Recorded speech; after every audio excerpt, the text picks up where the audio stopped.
क्या होता है उसका फुल फॉर्म? इंटेलिजेंस क्वोशिएंट, है ना?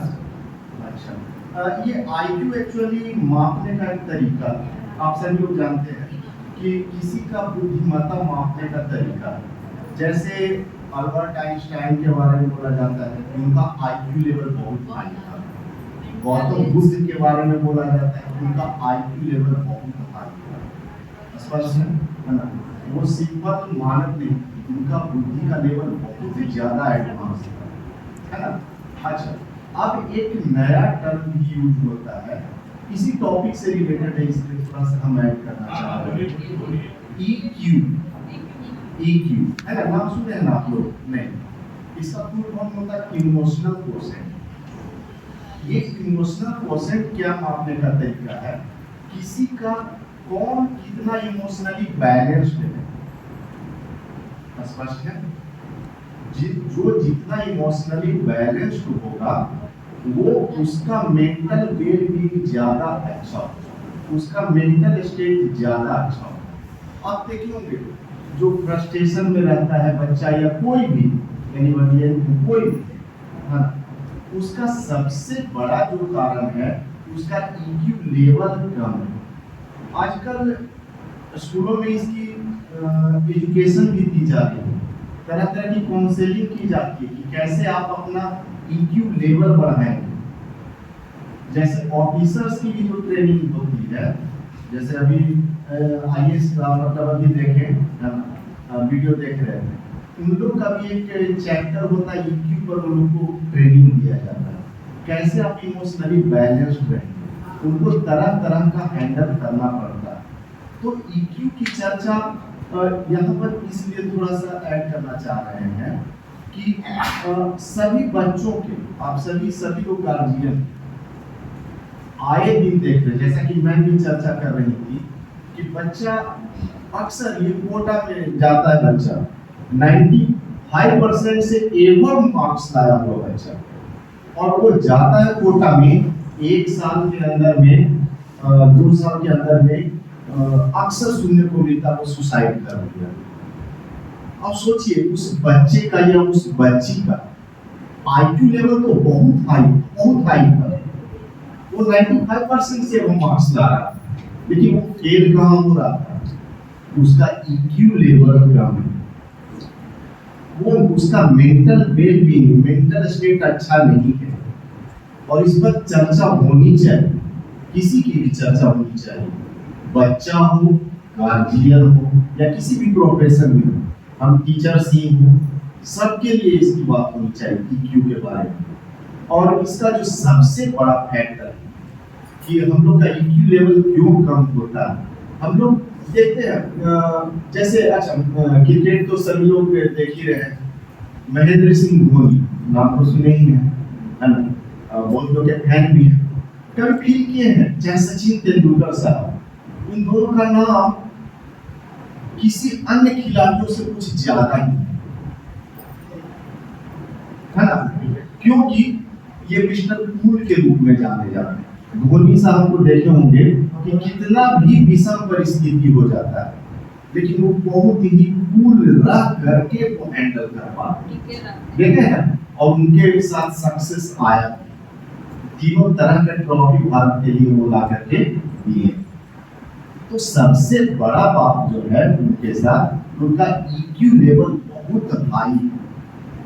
उन्होंने किसी भी विषम परिस्थिति में, आप लोग को पता नहीं याद होगा T20 का जो मैच था फाइनल पाकिस्तान के खिलाफ था, है ना? और उस फाइनल मैच में उन्होंने जोगिंदर शर्मा, याद है ना?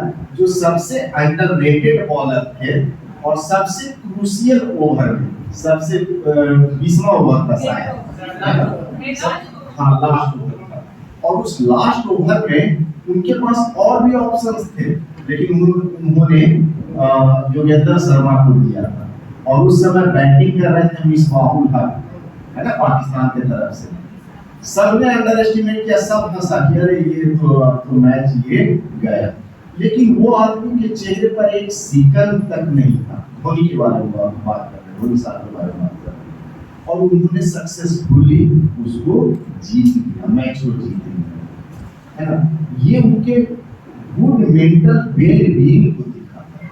उनका मेंटल स्टेट बहुत ही हाई, और ये सब के साथ होना चाहिए। हम लोग छोटी छोटी भावनाओं में अक्सर बह जाते हैं और कुछ अनचाहे फैसले ले लेते हैं जो कि गलत है। तो हम लोग को इस पर बात करनी चाहिए। और सबसे जो बड़ा बात है, एक पेरेंट का यहाँ पर और एक टीचर का रोल बहुत ही ज्यादा हो जाता है ईक्यू लेवल को सही करने के लिए। एक पेरेंट का इसलिए क्योंकि सही, जैसे मैम बोल रही थी, स्ट्रिक्ट गार्जियन। अक्सर आप देखिएगा जो बच्चा सुसाइड करता है, अक्सर आप देखिएगा, है ना, अगर उसका हिस्ट्री आप खंगालेंगे ना, उसके मम्मी पापा जरूर फ्रेंडली नहीं रहते, बहुत स्ट्रिक्ट रहते हैं, बहुत स्ट्रिक्ट रहते हैं। सामान्यतः हो सकता है, नो डाउट, उसका पॉजिटिव इफेक्ट भी है और निगेटिव एस्पेक्ट भी है। पॉजिटिव में वो बहुत अच्छा कर जाए, बच्चा बहुत आगे बढ़ जाए, कोई शक नहीं, लेकिन वो इमोशनली बैलेंस्ड हो जाता है, अनबैलेंस्ड हो जाता है। तो आजकल ये सही बात है, चाहे टीचर हो, चाहे आप पेरेंट्स हो, आजकल बात जोर दिया जा रहा है फ्रेंडली बिहेवियर का।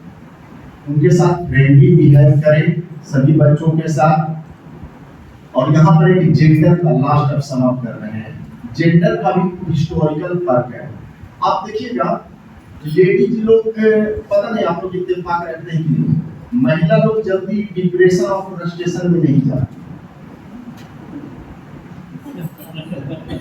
ज्यादातर पुरुष लोग ही जाते हैं। हाँ, हो सकता है इत्तेफाक आप ना रखें, हम ये नहीं कह रहे। आज का जो युग हुआ है थोड़ा चेंज आया, महिलाएं भी हम लोग वर्कलोड, अब जॉब में आने लगी हैं, तो बहुत सारा उन पर वर्कलोड होने लगा, स्ट्रेस होने लगा, वो अलग फैक्टर है। लेकिन सामान्यतः इसका भी एक हिस्टोरिकल बैकग्राउंड है।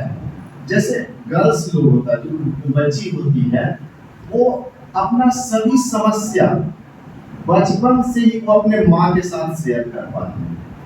आप देखिएगा, है ना, आप अपनी बेटी आपसे जितना बढ़िया से बात कर पाए, उसको किसी भी तरह का प्रॉब्लम, उसके शरीर से ही रिलेटेड प्रॉब्लम हो, हेल्थ इशू हो, तो भी वो अपने माँ से अच्छे से शेयर कर पाती है, अपने बहन से अच्छे से शेयर कर पाती है। अगर मेंटल टेंशन जो ज्यादा गप करने में तेज होती, कहते हैं ना वो मजाक में, वो गप जो करती है वो अपना सारा फ्रस्ट्रेशन वगैरह जो भी है वो निकाल पाती है। लेकिन एक जो मेल चाइल्ड होता है, वह ना अपने माँ से उतना मिल पाता है। आप इसी पर गौर कीजिएगा, है ना। और पापा तो खैर पापा ही, पापा के पास तो वो बोलने नहीं जाएगा, पापा आज थोड़ा ना 2 दिन से हम थोड़ा सा मेंटली ये लग रहा है, तो झापड़ा होता है, लगेगा ना, है ना। माँ है जो सब बात को शेयर कर पाती है। अब बच्चे के साथ झिझक हो जाता है मेल चाइल्ड के साथ, कि वो अपना अगर हेल्थ के रिलेटेड कोई इशू होता है, वह उतना फ्रेंडली अपने माँ से भी शेयर नहीं कर पाता, और इस तरह से वह बच्चा संकुचित होते चला जाता है। तो स्पेशली मेल चाइल्ड के लिए, है ना, इसीलिए कहा जाता है कि फादर को भी फ्रेंडली बिहेव जरूर करना चाहिए अपने बेटे के साथ भी और बेटी के साथ, है ना। तो आज तक जितना भी ये सब करे तो अच्छा होता है।